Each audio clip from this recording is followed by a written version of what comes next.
1. Romeo and Juliet.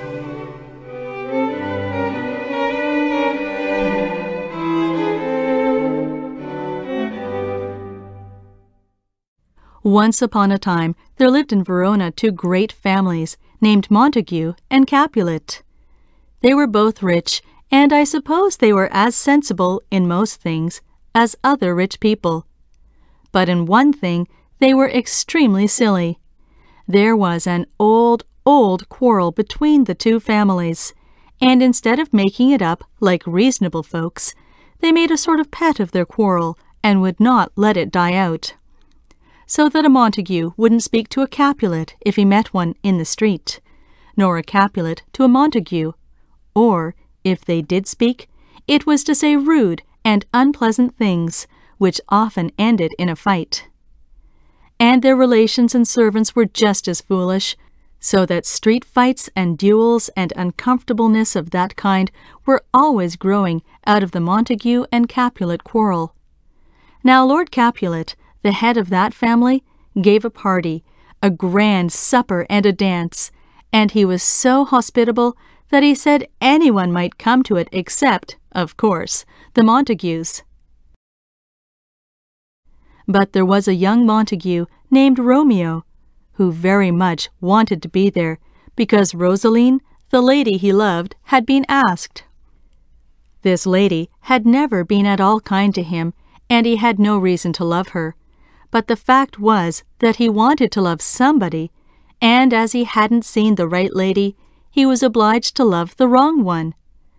So to the Capulets' grand party he came, with his friends Mercutio and Benvolio. Old Capulet welcomed him and his two friends very kindly, and young Romeo moved about among the crowd of courtly folk dressed in their velvets and satins, the men with jeweled sword hilts and collars, and the ladies with brilliant gems on breast and arms, and stones of price set in their bright girdles. Romeo was in his best too, and though he wore a black mask over his eyes and nose, everyone could see by his mouth and his hair and the way he held his head that he was 12 times handsomer than anyone else in the room. Presently amid the dancers he saw a lady so beautiful and so lovable that from that moment he never again gave one thought to that Rosaline whom he had thought he loved.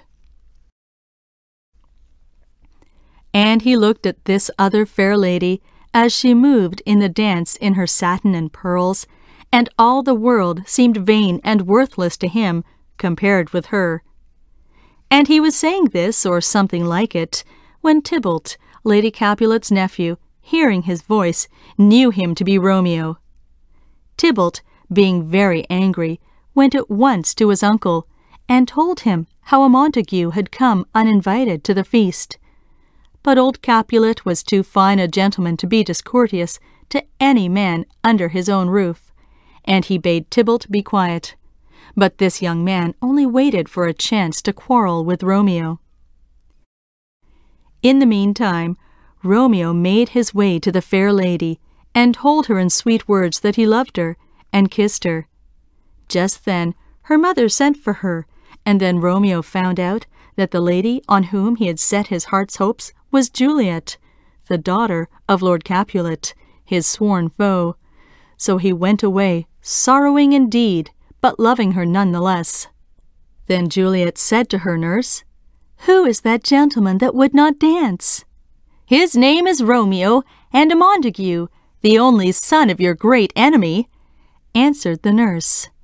Then Juliet went to her room and looked out of her window over the beautiful green-gray garden, where the moon was shining, and Romeo was hidden in that garden among the trees, because he could not bear to go right away without trying to see her again. So she, not knowing him to be there, spoke her secret thought aloud, and told the quiet garden how she loved Romeo. And Romeo heard, and was glad beyond measure.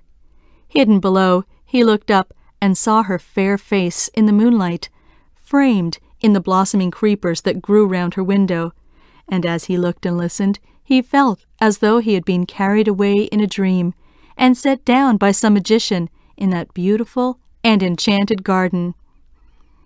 "Ah, why are you called Romeo?" said Juliet.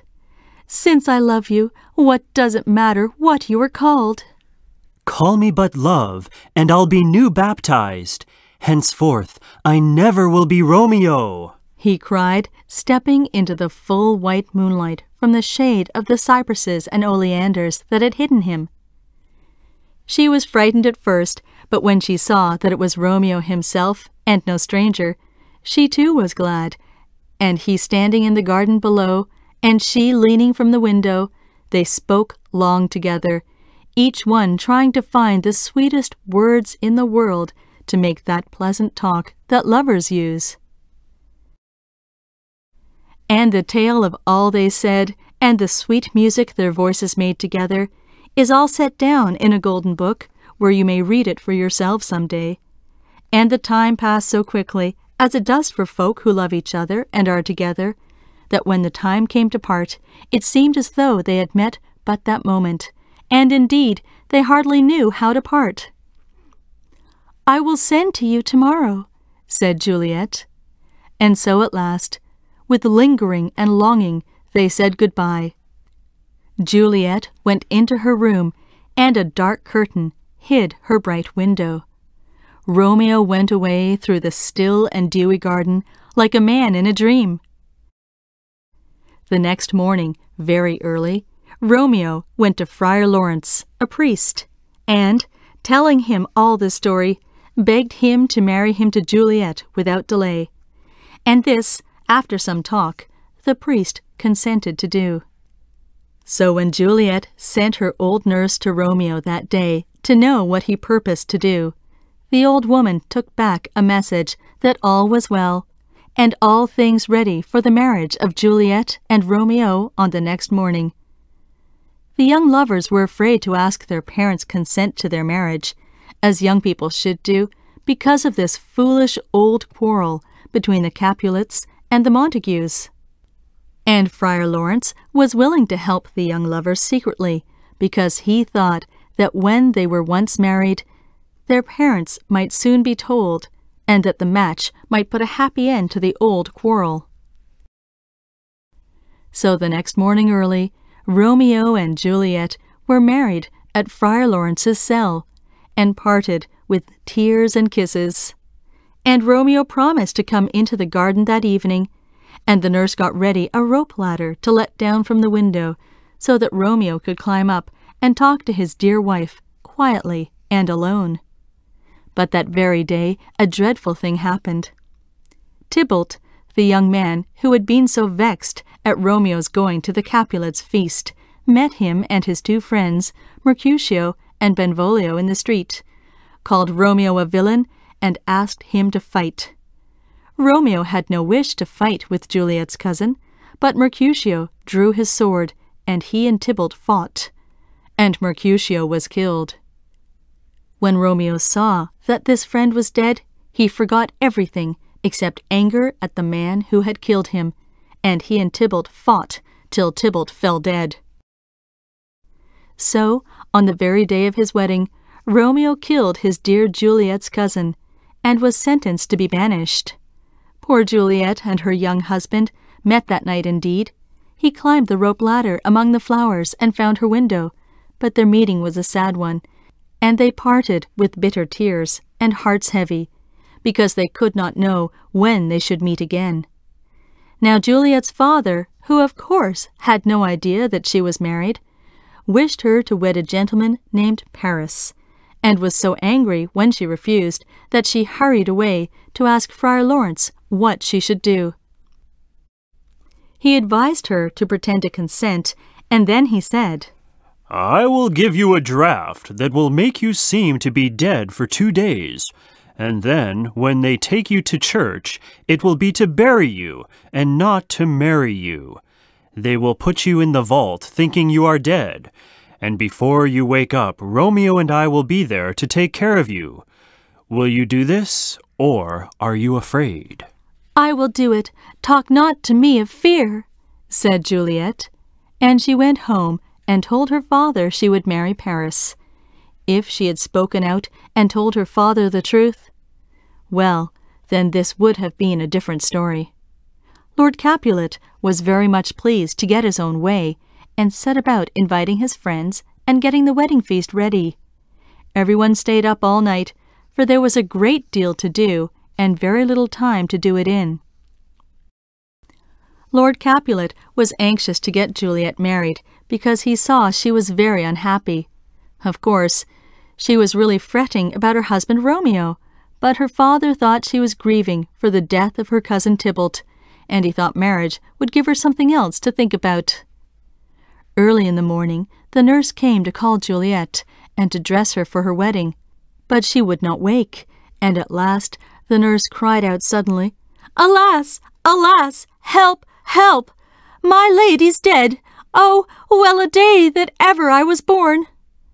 Lady Capulet came running in, and then Lord Capulet and Lord Paris, the bridegroom. There lay Juliet, cold and white and lifeless, and all their weeping could not wake her. So it was a burying that day instead of a marrying. Meantime, Friar Lawrence had sent a messenger to Mantua with a letter to Romeo, telling him of all these things, and all would have been well, only the messenger was delayed and could not go. But ill news travels fast. Romeo's servant, who knew the secret of the marriage, but not of Juliet's pretended death, heard of her funeral, and hurried to Mantua to tell Romeo how his young wife was dead and lying in the grave. "Is it so?" cried Romeo, heartbroken. "Then I will lie by Juliet's side tonight." And he bought himself a poison and went straight back to Verona. He hastened to the tomb where Juliet was lying. It was not a grave, but a vault. He broke open the door and was just going down the stone steps that led to the vault where all the dead Capulets lay, when he heard a voice behind him calling on him to stop. It was the Count Paris, who was to have married Juliet that very day. "How dare you come here and disturb the dead bodies of the Capulets, you vile Montague!" cried Paris. Poor Romeo, half mad with sorrow, yet tried to answer gently. "You were told," said Paris, "that if you return to Verona, you must die." "I must indeed," said Romeo. "I came here for nothing else. Good, gentle youth, leave me. Oh, go, before I do you any harm. I love you better than myself. Go, leave me here." Then Paris said, "I defy you, and I arrest you as a felon." And Romeo, in his anger and despair, drew his sword. They fought, and Paris was killed. As Romeo's sword pierced him, Paris cried, "Oh, I am slain! If thou be merciful, open the tomb, and lay me with Juliet." And Romeo said, "In faith, I will." And he carried the dead man into the tomb and laid him by the dear Juliet's side. Then he kneeled by Juliet and spoke to her and held her in his arms and kissed her cold lips, believing that she was dead, while all the while she was coming nearer and nearer to the time of her awakening. Then he drank the poison and died beside his sweetheart and wife. Now came Friar Lawrence, when it was too late, and saw all that had happened. And then poor Juliet woke out of her sleep to find her husband and her friend both dead beside her. The noise of the fight had brought other folks to the place too, and Friar Lawrence, hearing them, ran away, and Juliet was left alone. She saw the cup that had held the poison and knew how all had happened, and since no poison was left for her, she drew her Romeo's dagger and thrust it through her heart, and so, falling with her head on her Romeo's breast, she died. And here ends the story of these faithful and most unhappy lovers.